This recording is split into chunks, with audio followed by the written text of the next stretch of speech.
Chaos, craziness. I don't even know how you describe today at the Oval Office. It was something, probably the best way to describe it. It started with Trump greeting Zelensky and saying, I see you got dressed up for this. And it went from there to what became one of the most surreal things I have ever seen. And I've seen a lot of stuff. It's, there's so many things you can say in life. It's not what you say, it's how you say it. Sometimes it's where you say it. I don't think you should do diplomacy like that in front of the world.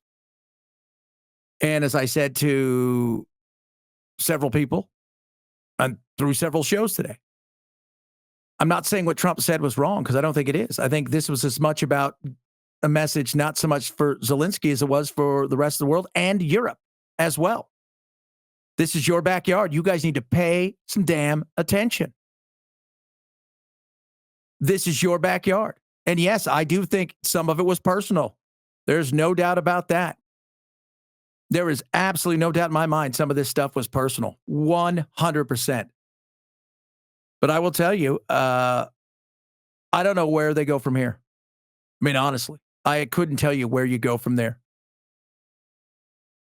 He actually, from what I understand, ordered Zelensky to leave the White House. So they didn't do a joint press conference. And it was explosive. And it was a dressing down. But and I continue to say this, some of this was not for Zelensky. Although he could not help himself. My God, dude, just shut up. Say thank you. Just get on with it. Shut up. Period. Case closed. You didn't see of it? Here you go. Boy, what a day. It's going to end the destruction of your country. Yes, but if you are Mr. not President, strong... Mr. President, with respect, I think it's disrespectful for you to come into the Oval Office and try to litigate this in front of the American media. Right now, you guys are going around and forcing conscripts to the front lines because you have manpower problems. You should be thanking the president for trying to bring an end to this conflict. Have you ever been to Ukraine that you say what problems we have? I have been to. Come once. I've actually watched and seen the stories, and I know what happens is you bring them on a propaganda tour, Mr. President. Do you disagree that you've had problems bringing people into your military? We have problems. And do you think that it's respectful to come to the Oval Office of the United States of America and attack the administration that is trying to prevent the destruction of your country? A lot of questions. Let's start. Now, one thing I'm going to say right here as you're watching this, you watch Trump, you watch his face. He is looking for a reason. He's looking for something. And again, this started out with a little joke about the dress at the beginning of it. You didn't dress up for this when they got out of the car. And it seemed to be going okay. And then it kind of went sideways. And I think at some point in time, Trump was just ready to, I'm ready to do it. And he went and did it. So watch Trump because he goes from orange to red really, really fast. During the war, everybody has problems. Even you, but you have nice ocean and don't feel now, but you will feel it in the future. God bless. You don't know that. God bless. You don't God know bless. that. You will not have a war. Don't tell us what we're going to feel. We're trying to solve a problem. Don't tell us what we're going to feel. I'm not telling you. Because you're in no position to dictate that. Remember this. You're in no position to dictate what we're going to feel. We're going to feel very good. You will feel influence. We're going to feel very good and very strong. You will feel influence. You're right now not in a very good position. You've allowed yourself to be in a very bad position, and he happens to be right about it. From the very beginning of the war. You're not in a good position. You don't have the cards right now. With us, you start having cards. But right now, you don't. Yeah, you're playing cards. You're playing cards. You're gambling with the lives of millions of people. You're gambling with World War III. You're gambling with World War III. And what you're doing is very disrespectful to the country, this country. That's back to you. Far more than a lot of people said they should have. Have you said thank you once? A lot of times. No, in this entire meeting, you said thank you. Even today. You went to Pennsylvania and campaigned for the opposition in October. Offer some words of appreciation for the United States of America and the president who's trying to save your country.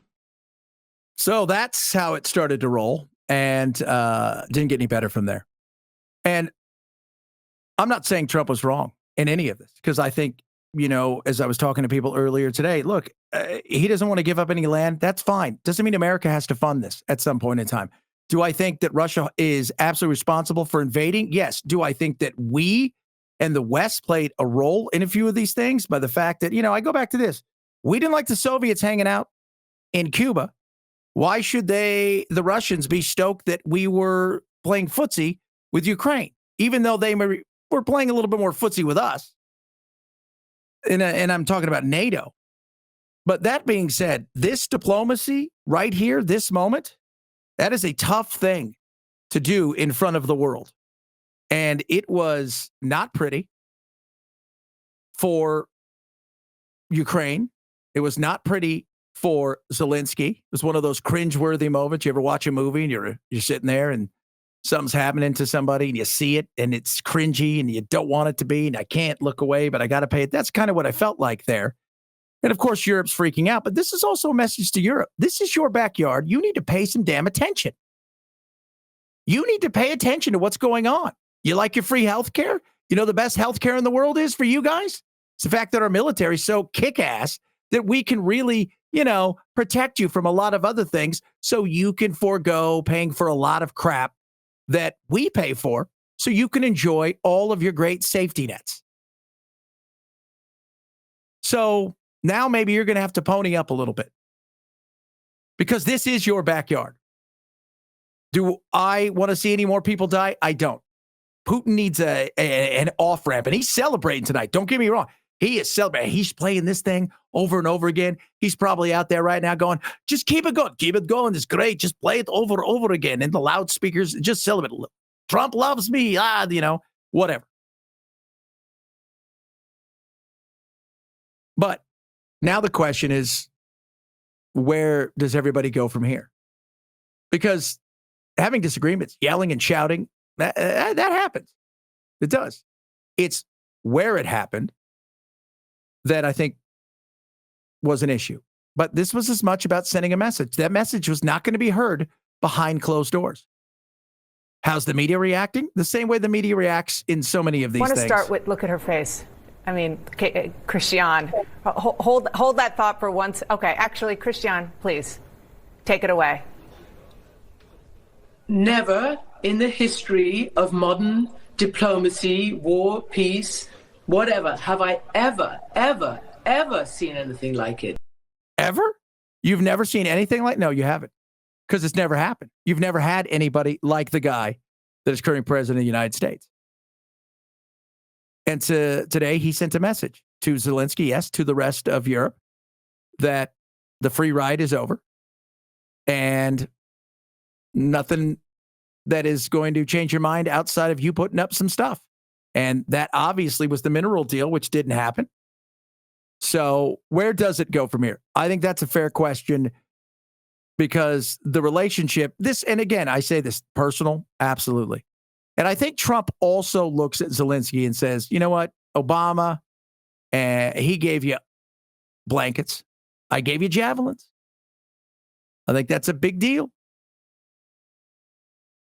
He and everybody else, they all think of you as a mega hero and all of these kind of things. But it was odd that while they're celebrating you when I was president, Putin didn't attack.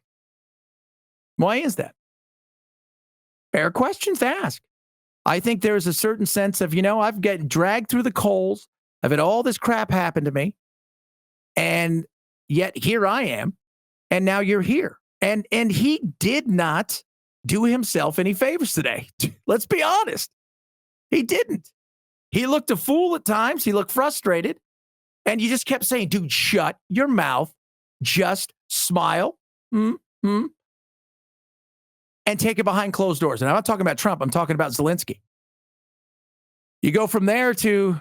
Remember, this is not the second month of Trump's tenure. This is the 50th month of his 2-year term. And this is the point when somebody does 180 degrees from understanding American allies to backing America's adversaries, that you resign.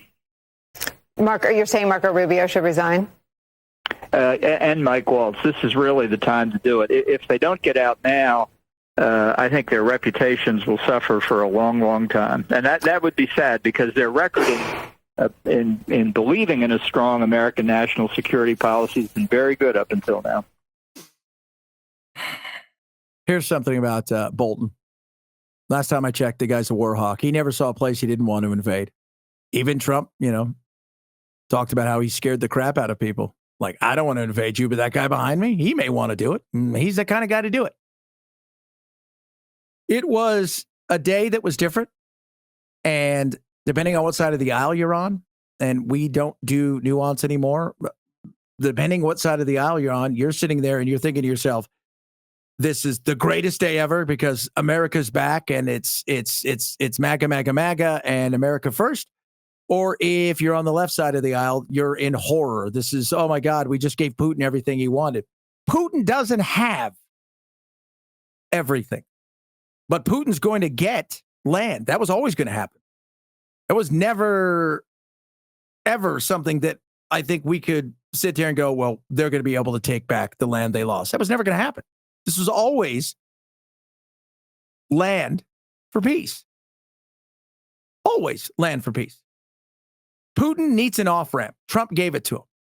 Well, why is he so cozy with him? Well, last time I checked, he's the one with the nuclear weapons. So let's get this thing sorted out.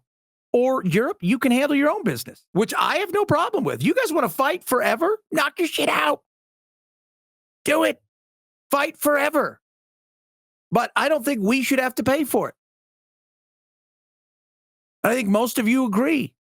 Whether you listen to me on the radio, you see me all the other places, I think most of you guys agree we don't want to pay for it forever. So now is the time where we sit back and say, all right, what's done is done. Now, do people behind the scenes try to figure something out? Or does he go home, hat in hand? And did this help spur the Europeans to go, fine, we don't need America. We'll forego it and we'll handle this business on our own. Great. Or does he come back to the table and say, fine, what do you want? Minerals? Okay, but we do want some guarantees. And I said that today. If I'm Zelensky, and no chance in hell,